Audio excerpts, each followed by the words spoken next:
Mine DM's, de boomer med beskeder om, at de gerne vil have en meget specifik hudplejerutine. Så derfor skal I gemme den her video, for nu kommer jeg med alle guldkornene. I er trætte af alle de her forskellige produkter, som er i hovedet på jer, and I get it, for det kan være super forvirrende. Så nu har jeg lavet en meget specifik hudplejerutine med need to have, ikke nice to have, men hvis du bruger det her, så kan jeg næsten garantere dig for, at du får en meget pænere hud på rigtig kort tid. Okay, vi starter med den her ZO Gentle Cleanser. Den har glycerin i, så den er faktisk ret mild at bruge, og den kan igen også bruges med de fleste hudtyper. I og med, at jeg selv bruger rigtig mange aktiver, så er jeg faktisk ikke så glad for at bruge en rens, der er alt for hård ved huden. Så ja, den her synes jeg er helt fantastisk. Helt essentielt er en C-vitamin. Der findes rigtig mange forskellige typer på markedet, men den her kan jeg rigtig godt lide fra Paula's Choice. Den giver en flot glød, den lysner din hud, den bekæmper frie radikaler, og den øger faktisk også din kollagenproduktion. Det her, det er min freaking holy grail. Den er så god. ZO Firming Serum.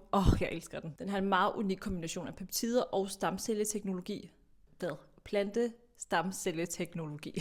I kan næsten høre på navnet Firming Serum, så det er til dem, der gerne vil ligesom stramme deres hud op. Og jeg siger jer, jeg kunne se den største forskel ret hurtigt efter at have brugt den, og alle dem, jeg har anbefalet den til, elsker den. That's it. I behøver ikke flere serumer end det. Så vil jeg slutte af med en ret god creme, som f.eks. en Augustina Sparta Rich Cream. And I know it's the pricey, men den er virkelig god. Den har en rigtig god blanding af aminosyre og vitamin, så det fremmer altså hudens fornyelsesproces og giver virkelig en flot hud. Og sidst men ikke mindst solcreme, og jeg bruger altid den her fra Beauty of You. Du kan bruge mange forskellige typer solcremer. Jeg kan rigtig godt lide at bruge den her.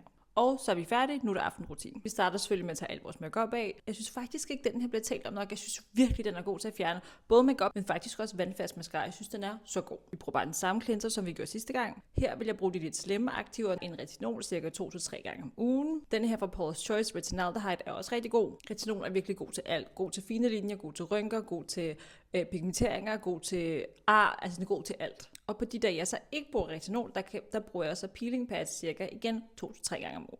Jeg bruger den her fra ZO, der er både AHA og BHA i. Fantastisk til at eksfoliere for at forfine porer og få en meget jævnere hudstruktur.